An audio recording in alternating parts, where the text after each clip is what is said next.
কিছু কিছু জায়গায় যেমন অপাত্রে পড়লে সেটার আর লাভ হলো না, সে নিতে পারলো না, তারপরে লোকসানেরও তো কিছু নেই।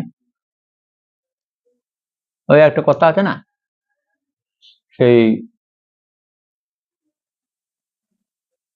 ভক্ত বড় শক্ত কথা, গুরু আছেন বসে, গাছের ফল গাছে রইল, মোটা পড়লো কষে।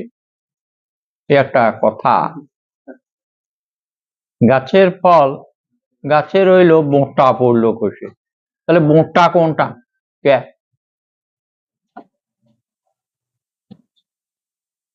ভক্ত বড় শক্ত কথা, এটা সত্য, শক্ত হওয়া খুব শক্ত। তো গুরু যে বসে থাকেন, এই যেমন আমি বসে রয়েছি, হ্যাঁ, শিষ্য যদি এই গুরুর উপদেশগুলো না নেয়, তাহলে গুরুর